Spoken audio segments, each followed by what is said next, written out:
Oh, hey, it's Kelly. So last time I talked, I had talked about my childhood up through elementary school, middle school, and high school.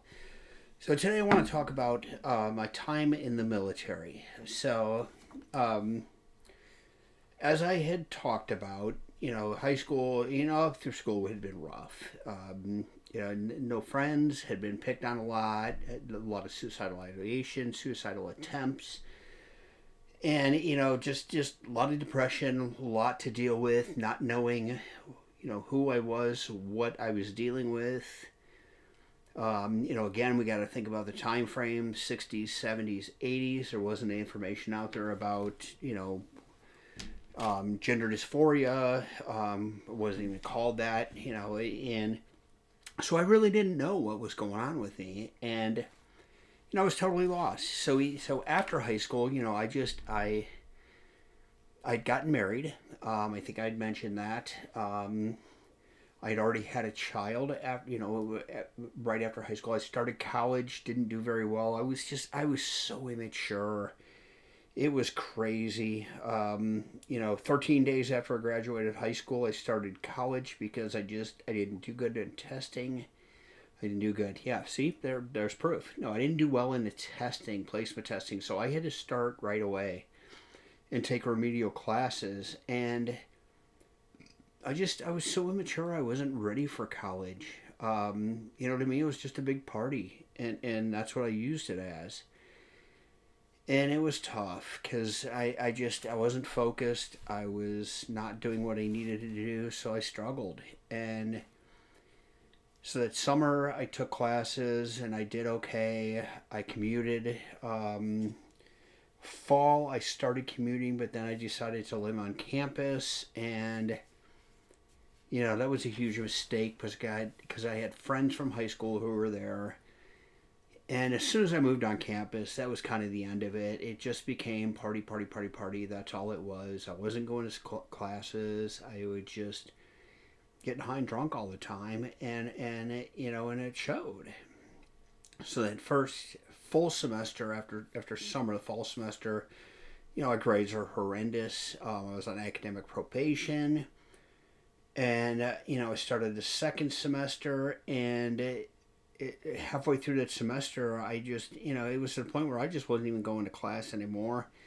I wake up in the morning, and my roommate at then for the second semester was a friend from high school. So it was wake up in the morning and crack open a beer and fire up a joint, get high. So for me it was like the morning was a waste. I wasn't going to go to class, and by the afternoon I was already drunk. So why even bother going to class then? So halfway through that second semester, that spring semester, I just dropped out. I was so far gone. Um, and so I dropped out, and I started dating somebody from high school. Then I'd broken up with my girlfriend at the time who had the baby. And I think I mentioned, I did the thing that I was really good at when it came to that baby. I ran. I denied that it was mine, and I ran, and which was probably a good thing now that I look back at it, because I was so immature. I was so hooked up in drugs and alcohol that I was in no position to be a father. I should have been there, but I just look back at how I was at that time, and man, I was so messed up, and I don't think I could have been a good parent at all because I was just so immature, so screwed up,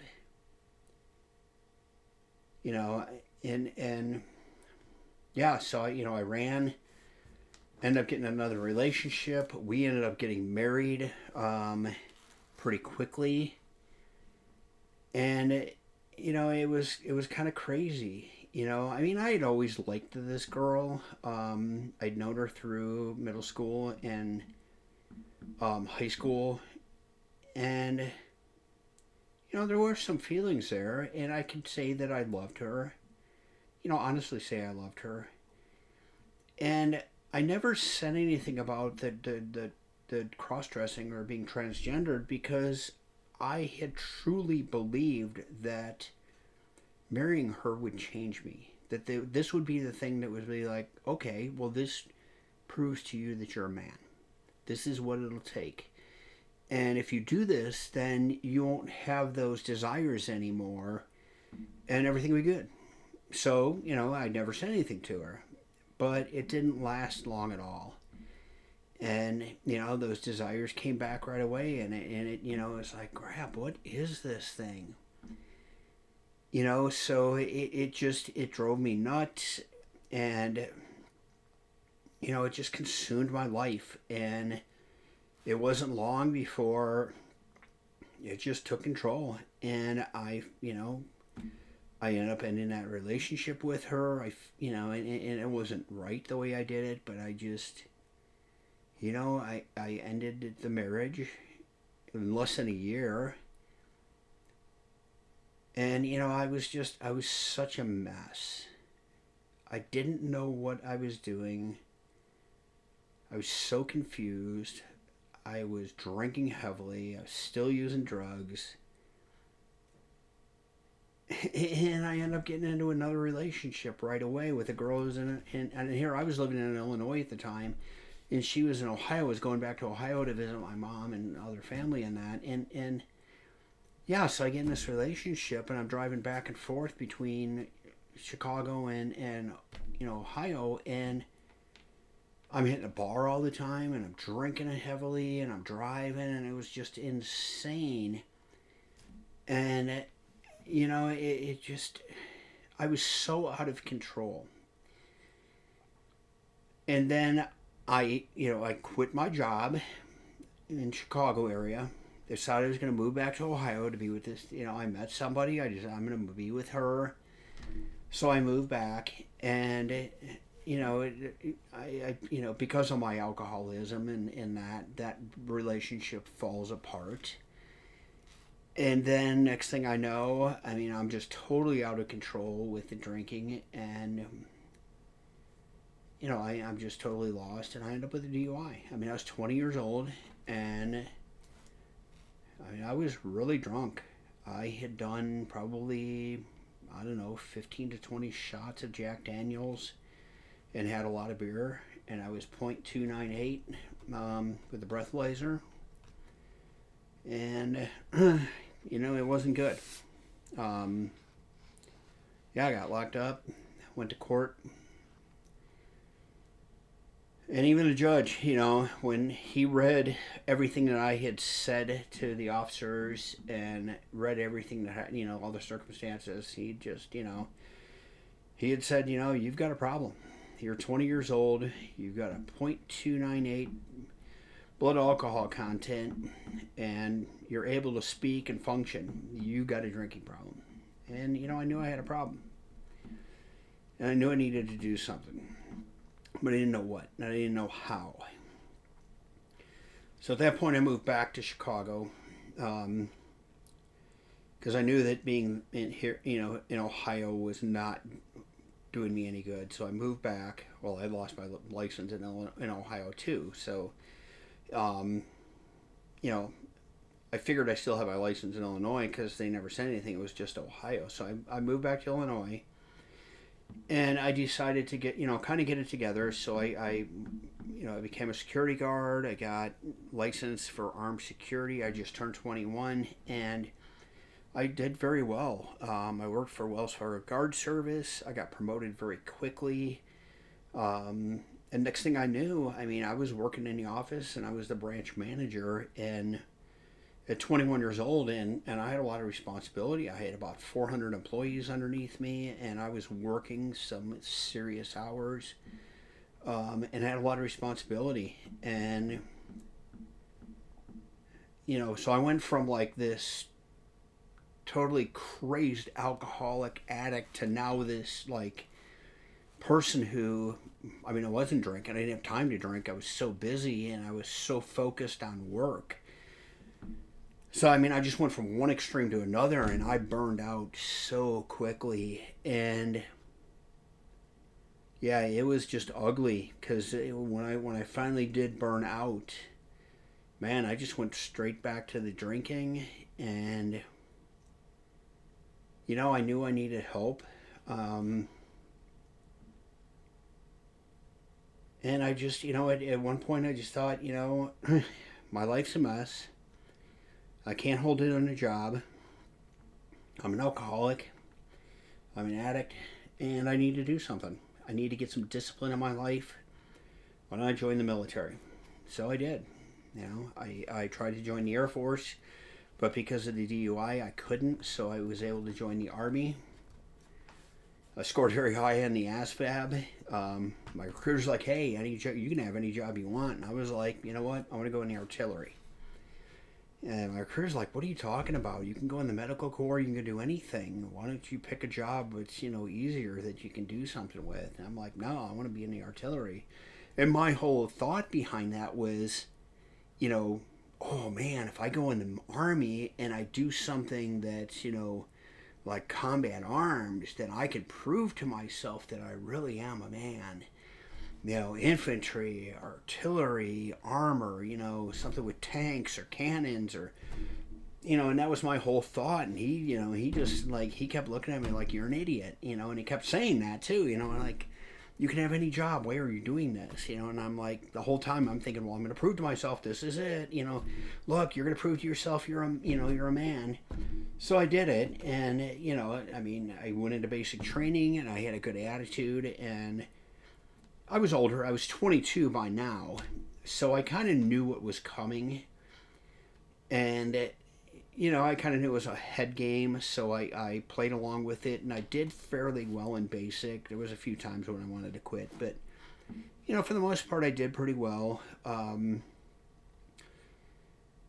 And I came out of it with actually the first time in my life having some pride in myself because I had completed something. And it felt good. And, I thought, okay, cool. This is probably what I needed. Yeah, so I went to my first duty station, which was in Hawaii. Lived in the barracks. So, it wasn't like I could cross dress. I couldn't wear women's clothes because I was living in the barracks. I had two roommates. So it wasn't an issue. I thought about it, but it wasn't like something I did. The only time I was able to do it was when I was able to go home on leave, which wasn't very often because, again, I was stationed in Hawaii. Home was in Ohio or Illinois, either one. I could go to my grandparents or I could come to my mom's house. So it wasn't like I could just go home every weekend. It was several thousand miles and a plane ticket. So I didn't really, it wasn't like this big issue for the 3 years that I was in Hawaii. Again, I thought about it, but I didn't act on it. And, the first year and a half in the Army were pretty rough. I didn't do drugs, which was cool. Because I was afraid of getting caught. I didn't want to ruin that, but I drank very heavily. I continued with the alcoholism, and I got myself in a lot of trouble because of that. I drank, oversleep, get myself in trouble. I had a bad attitude. I was still really immature. So my performance wasn't very good, and I probably came very close to being kicked out because of it. I know I was constantly in trouble with my supervisors, and I wasn't looked upon very positively. And I don't know what caused it, but about a year and a half in, something clicked, and I decided to get my act together. And, I changed. And it's kind of weird because when I first got to Hawaii, again, I was supposed to be in the artillery. When I first got there, the battalion executive officer, which was a major, needed a new driver. So all of us who were new, we were kind of put together and we were like, anybody interested in being the driver? So I raised my hand. And so we went through this interview process and I was selected. So I actually didn't work on cannons at the time. I was put in the motor pool working there, and I was ordering parts, repair parts for vehicles. I was what's called a PLL TAMS clerk. But that was my job, was to order repair parts for vehicles. And then when we went to the field or that, I was the driver for the major. So I kind of had a little bit of an attitude as I'm the major's driver. He's going to take care of me. Even though he wouldn't. But I was young and stupid. But yeah, so my first year and a half, I was not a good soldier. But like I said, something clicked, and I decided to get it together, and man, things really went well after that. I was scheduled to actually get out after 3 years, and that was in 1991. In fact, it was September of 1991 that I was supposed to leave. Well, Saddam Hussein attacked Kuwait in August of 1991. And because of that, the Army did what was called a stop loss. And under stop loss, if you're supposed to be getting out, either, just regular getting out after your time or you're retiring or that, you can't because there's something going on in the world. So I was given a new set of orders extending me indefinitely, and I thought, fine, if you're going to make me stay in, at least send me over there. Don't just keep me here, send me over there, and at least let me do my job over there. Well, they wouldn't send me. So finally I just said, cool, then let me just re-enlist and let me pick a different job.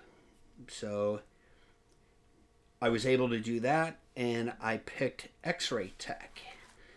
So, cool. I got to re-enlist. I picked X-ray tech, and I was scheduled to leave for San Antonio, Texas, to Fort Sam Houston, where the medical school is. And I was going to leave in late January. Well, in the meantime, I had met a girl in Hawaii, and she was actually 11 years older than me, but there was just something about her that I really liked. And probably a little bit of the fact that I hadn't been dating anybody for a long time, but, there was something about her that I really did like. And, I knew I was leaving soon, and I started getting feelings for her, and I actually asked her to marry me and move with me. She had told me that she was a heroin addict in recovery, and I was okay with that because, what could I say? Here I'm an alcoholic, and, I had been an addict too. So I'm like, cool, as long as, you're in recovery and that, I'm good with that. As long as you're working on it, I'm okay. She agreed, and we ended up getting married. We only knew each other for like 2 months. I'm not very smart. Let me put it that way. I'll tell you that right up front. So we get married. We end up going to Texas. She has a son and a daughter. Daughter's actually on her own already, and the son is just finishing up middle school. So we go to Texas, and, things start out really good. But then all of a sudden, she starts, being gone for long periods of time. I'm like, what's going on? Gets to the point where I'm, calling, the police and that, thinking, well, maybe she's lost, maybe she's hurt. And then I find out, no, she's actually out, using drugs again. And then I find out she's pregnant. Yeah, not cool.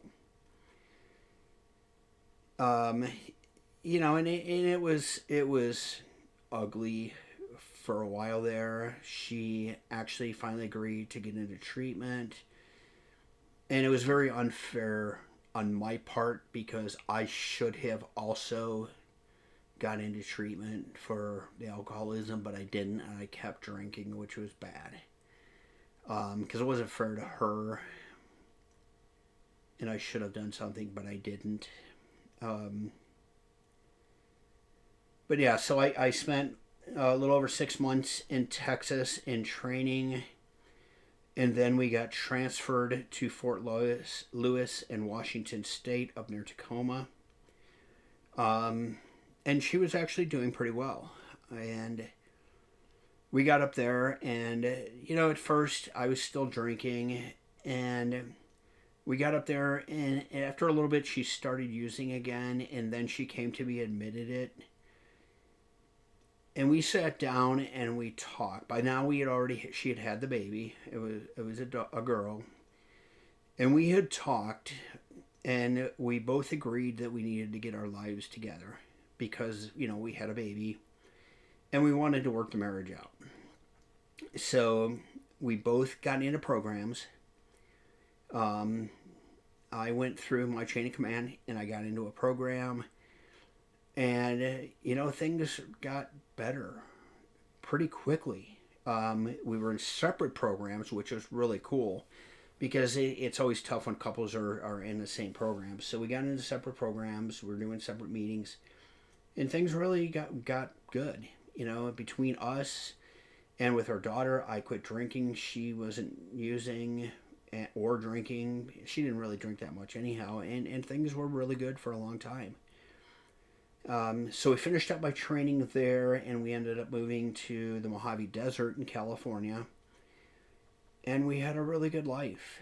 And it's funny because for a long time, the whole thought of the cross-dressing and that didn't come into play. I think a lot of it was I was so busy with school, with going to school, and with the X-ray program in the Army, it's condensed. So what was typically like a 4-year program was condensed to 1 year. So you didn't have time for much. So I think between that, getting myself clean and sober, the baby, and everything else, I just didn't have time to think about it. And then by the time we got down to the desert, and I finally got checked in there, I had found out that the person who was in charge there was leaving. And since I was the next highest ranking, I was going to be taking over.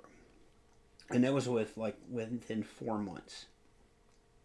So here I'm new to being an X-ray tech, and now I'm going to be taking over as the person in charge of the department.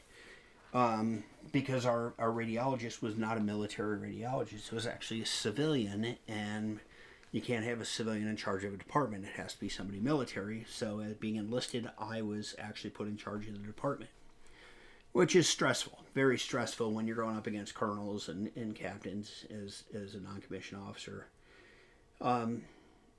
But yeah, so again, I move into this new position, and there's a lot of stress, a lot of work, so I didn't have time to really, it wasn't like it was a lot of free time to sit around and think, ooh, gosh, I think about dressing. I was so busy, I was so wrapped up in my work, and trying to learn.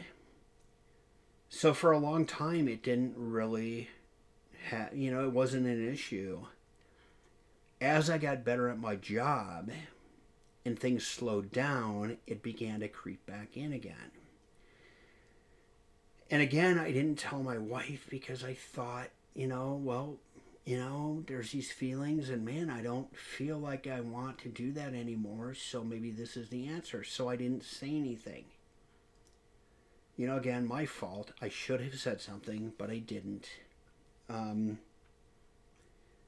So one day I decided that I was going to introduce her to it.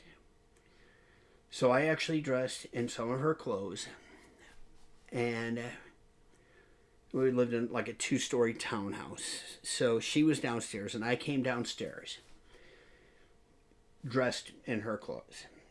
And I explained to her that, hey, I was talking to somebody at work, and they talked about how they read an article about doing this, and about how it really enhanced the relationship, and how they had told me that they did it, and so she was like, oh really, that sounds interesting, yeah, let me go put on something of yours.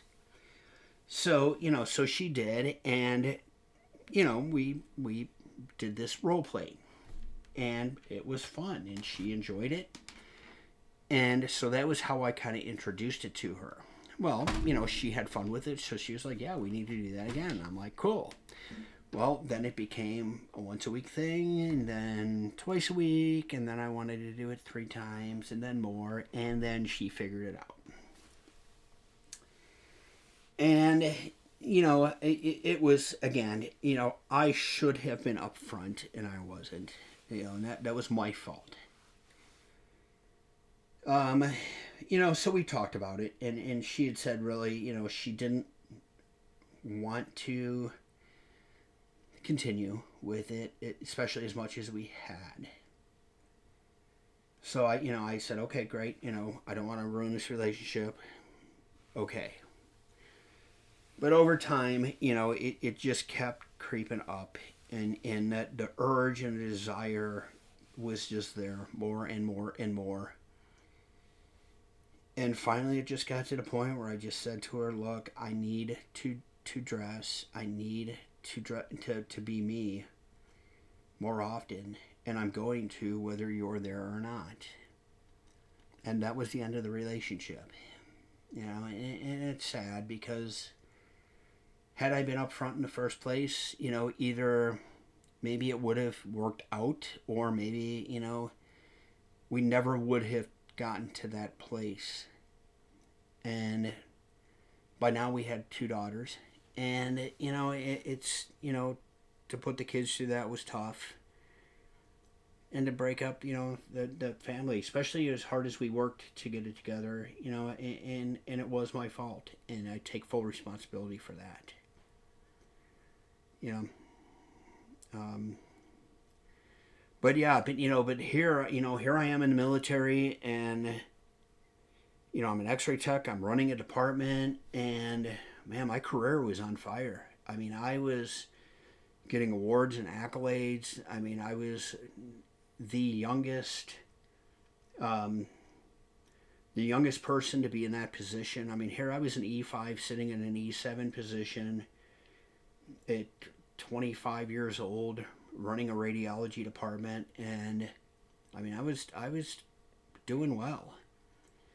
My career was on fire. I actually got encouraged to apply for the physician's assistance program through the Army because I was taking all kinds of different classes and getting certified in all kinds of different things. I was part of the trauma team at Fort Irwin and just doing all kinds of additional stuff. And I had a recommendation of the hospital commander, the orthopedics department, to I'd been accepted actually into the program, and I turned around and declined to go. I just felt I wasn't worthy enough of it, and that goes back to that early childhood stuff of being told that I was useless.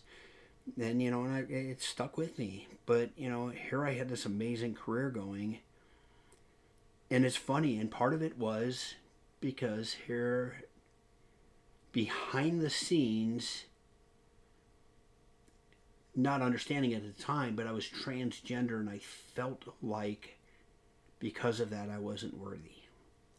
I wasn't really this model soldier that everybody thought I was, because at home I was wearing women's clothing. In the office and on the battlefield I was one thing, but behind the scenes I was something else. I was a fraud. And so all the awards in that really like, they didn't mean that much, because it was like, I really don't deserve these. And it's kind of sad because later on in my career, I got meaner because of that. And I got a joke award presented to me in front of my entire unit, and it got to the end of my career where that was the only award that I would ever actually put up on a wall, and it's a certificate of upgrade to complete asshole. Yeah, that was the only award I was proud of, because it was the only one I thought I deserved. Because really I did. I felt like I was this fraud. I was this fake soldier because of being transgender. Like, I could go out there and do my job and be the best at what I did, but because I went home and put on makeup and a dress, I could never be this good soldier. It wiped out everything I did. All the hard work that I put in, it was wiped out because of that. And that's just kind of how I felt. I took my job very seriously. I took my oath very seriously. And it bothered me that I was like that, that I was something other than what I portrayed. And it's funny because now, I've done the research and I look at the statistics of how many people who are in the military or in law enforcement or fire or in a service organization where they have to wear a uniform, how many of them are actually trans. It's kind of interesting, and how many in the trans community that I'm friends with were in the military, and it's like, man, I wasn't alone, but I sure felt like it, because, 80s, 90s, there's no way in heck you could ever talk about being transgendered. Definitely under Reagan and the first Bush, you couldn't talk about it. Under Clinton, even though the don't ask, don't tell, there was still the don't tell portion of that, so you couldn't really talk about it. So it was scary, it was really scary times. And I know there was a couple of times that, one time in particular, that I had one of my assistant NCOIC at the radiology department, I got called in. And she's looking at me and she's like, "What's that black stuff around your eyes?" And I'm like, "Oh, crap. Yeah, I didn't get all the eyeliner off." And I'm like, "Oh," and she, she's smiling, so I know she knew what it was. Yeah, like there'd be a little bit of red nail polish on my nail, at the nail bed. I'm like, "Oh, crap," So, it just, I knew there were people who knew. But yeah, it was tough. It was, especially in the era that I was in the military, it was really hard being transgendered. Because it just, you had to hide it. And, it was just this rough, tough, especially, man, 80s and early 90s when it was still, it was still very much macho. Yeah, it was tough. Before all the political correctness started. Yeah, it was definitely difficult hiding it all, for sure. But yeah, so, the latter half of my career, though, after okay, so let me finish up with that. So I was an X-ray tech working at Fort Irwin out in the Mojave Desert. So I spent about 3.5 years there. Towards the end of my time there, they did get in finally somebody who was going to replace me, or I take it back. About halfway through my career, they brought somebody in there who was supposed to take over. So he was one rank higher than me, and they brought him in there, and the guy was he was actually a piece of work. Man, he was just super critical of everything, and it was just unreal the way he treated people. And it kind of came back, well, it came back to haunt him. It didn't kind of come back, it came back to haunt him. He was actually relieved of his position. I was put back in charge as the NCOIC of the department. He was put strictly on nights. So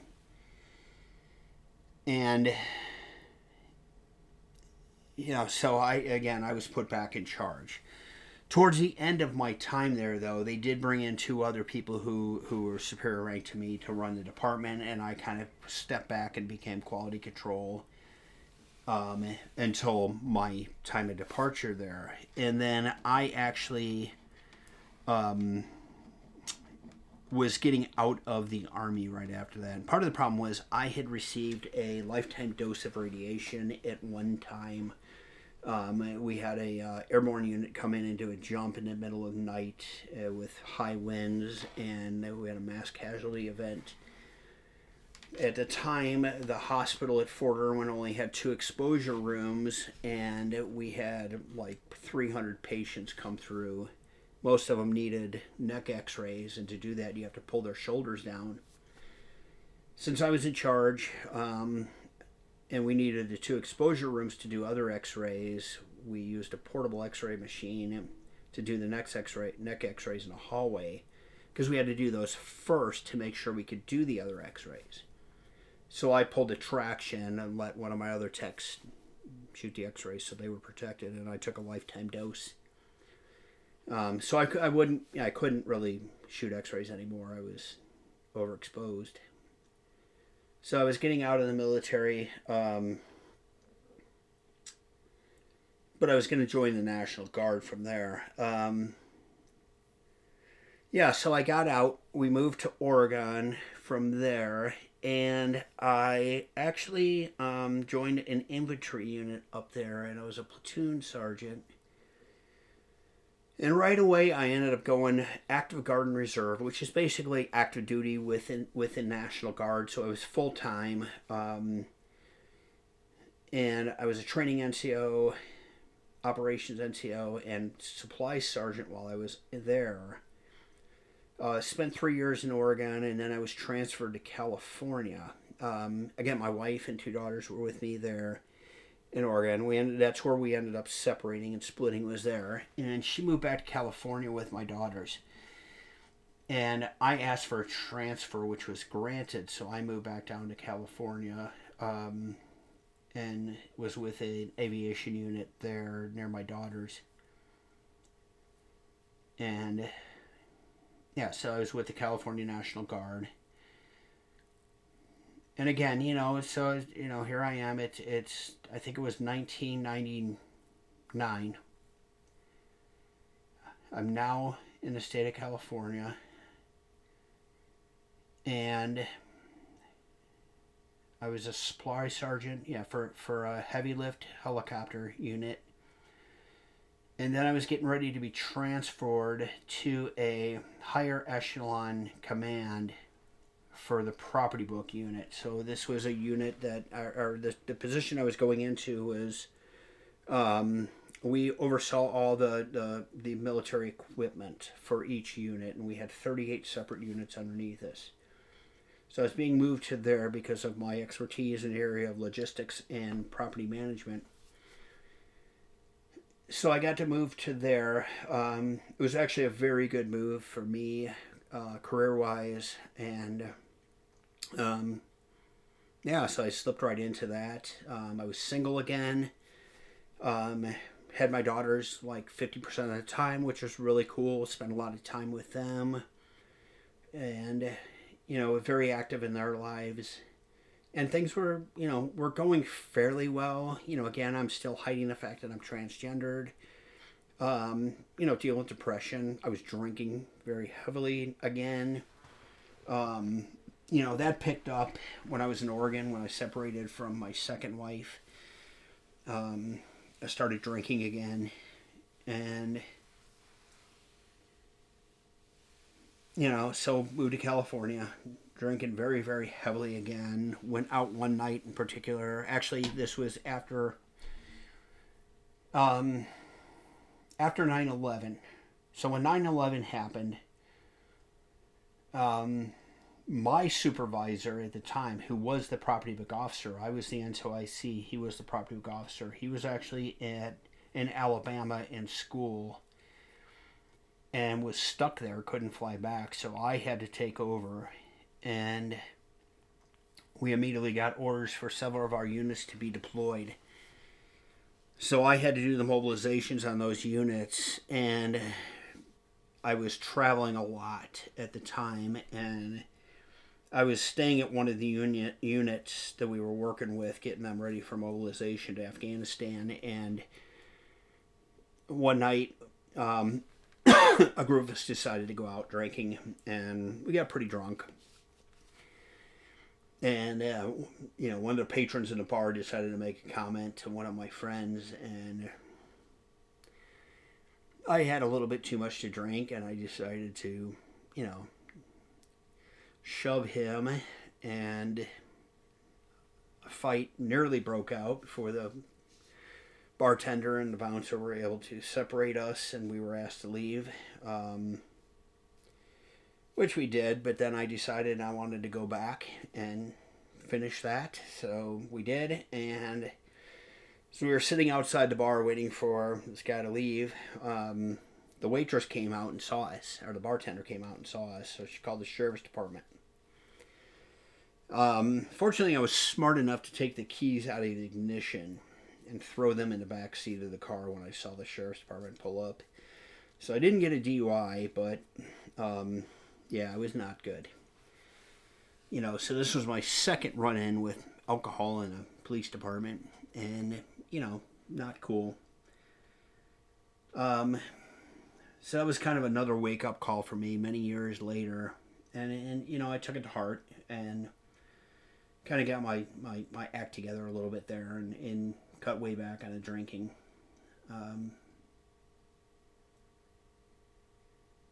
Yeah, so after after 9/11, it was kind of hectic being in the National Guard, because especially with my position, because I was constantly deploying units overseas, so I was having to travel a lot and make sure that they had all their equipment. Worked some long hours, so there wasn't a whole lot of time to really consider myself with dressing in women's clothing. Although when I did have downtime, it was always a thought. 2003, my middle daughter was playing soccer, and I was helping coach her team when I could, and she got selected for a traveling team, and the coach on that team asked me to help coach. I agreed, and shortly after she started playing on that team, one of the other players on the team asked if I could start giving her a ride too. Well, as it turned out, her and my daughter were trying to set me and her mother up, which they ended up successfully doing, which was cool, because she was really very pretty and very nice lady. And we started dating, and I fell in love with her pretty quickly, and yeah, right away again, all those thoughts and desires went away. She was actually friends with somebody who knew my second ex-wife, and that person told her about me cross-dressing. So she confronted me about it, and I said yes. I told her yes, that we had done that. My ex-wife and I had done that as role-playing in that. I wasn't totally honest with her about it. And she told me, well, I definitely will not, I want no part of that. And I said, okay, fine, great. I'm done with it. It's not a part of who I am anymore, because I really thought it wasn't. And I should have known better, but I didn't. And I should have, been more open and upfront with her, but I wasn't. So we ended up, getting married. We were together for a couple years, and we finally got married, and things were good for a while. And then that monster came creeping back again, and next thing I know, it's like, man, it was there all the time, just wanting to, and this need to express myself, the real me. And, she had found women's clothes a few times. She would lose it. I would, promise never to do it again. And this went on for a while. We got married in 2006. 2014, I started taking hormones. Started ordering from overseas. Didn't tell her. And that was wrong. That was very wrong on my part. I should never have done that. But I was desperate. I was to the point now where I was like, man, I was so messed up mentally. By now I knew exactly what was going on with me. The internet and everything else. I knew exactly what was going on. I was retired from the Army. I retired in 2009. So I knew. I didn't want to. I didn't want to end the relationship, but I didn't know what to do. And I had read about all of the mental anguish that was relieved by taking hormones, and I thought if I can just get that. So I started taking hormones. And, obviously there were physical changes that came about right away. Yeah, it was so wrong. So 2014, I started taking them intermittently. I mean, I wasn't consistent. 2017, no, I did get consistent.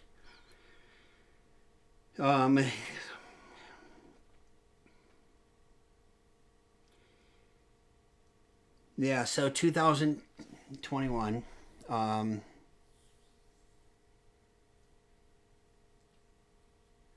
I had just kind of came to the point where I knew I needed to do something. I had come to a point mentally where I had an option. I had one of two options that I was going to have to make. I was going to have to make a choice between one of two things. It was either I was going to transition or it was going to be suicide. I was that miserable.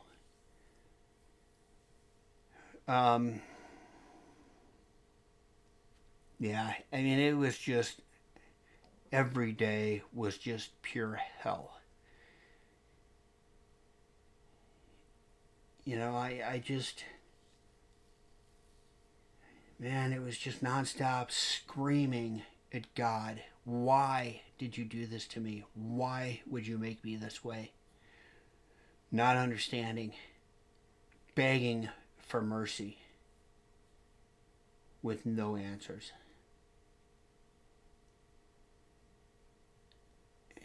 And I can't fathom why a supposedly loving God could do that. Why I could be so miserable for so long. And I just knew I had to do something.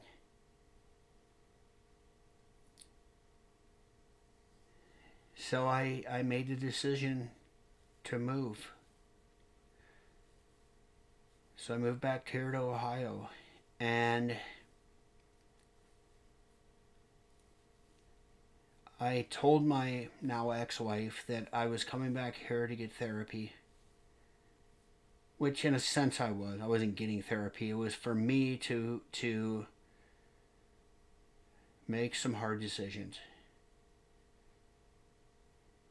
Because I needed room. I needed space to be able to think. To decide what it is I really wanted to do with my life. Because it was to that point where it was one of two things was going to happen. And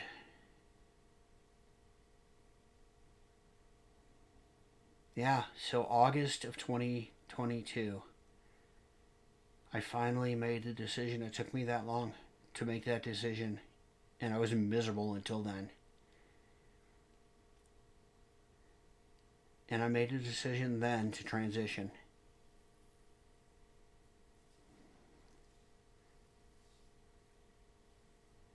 And that was the beginning of my nightmare.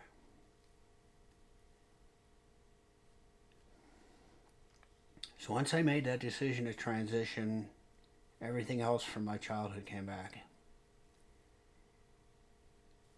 All at once. All the abuse, all the neglect, all the ridicule, all of that torment and torture came back.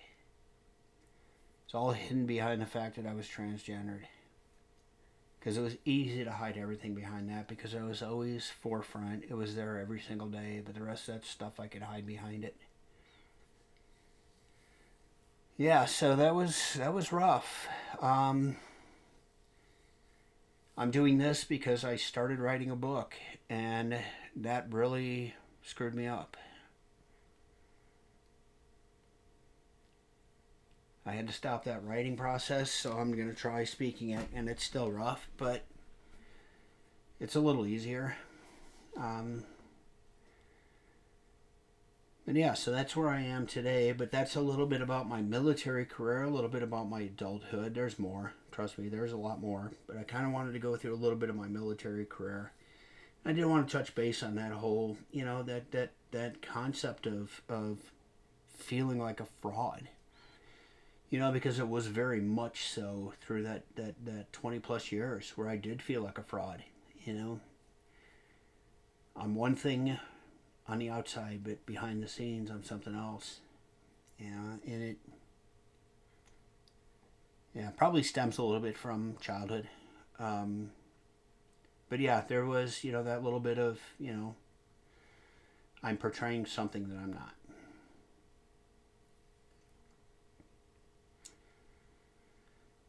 Well, cool. So, on my next session, kind of want to talk a little bit about education. Um, I'll talk more about some of the experiences as an adult. Yeah, military wasn't just it. I've had a lot of experiences in other areas. Um, some of the high points, some of the low points, and some of the major heartache that I've had to deal with. And yeah, maybe we'll get into some of the real tragedy. I'm not sure if I really want to talk about some of that stuff, but we'll see how it goes. So, you guys take care of yourselves. Please, if you're struggling at all, get help. Remember, 988. Again, I am not a professional by any means. I'm just here telling my story, hoping that, somebody else says, damn, that's me, and I need help too. Because really that's what this is all about, is just saying, hey, you know what? I'm just, well, I'm not normal, but I'm just your average person out here. And look, I need help too. And it's okay to ask for help. It's okay to seek help. Um, you know, get it if you need it, please. And you guys take care of yourselves, and I will talk to you later. Bye.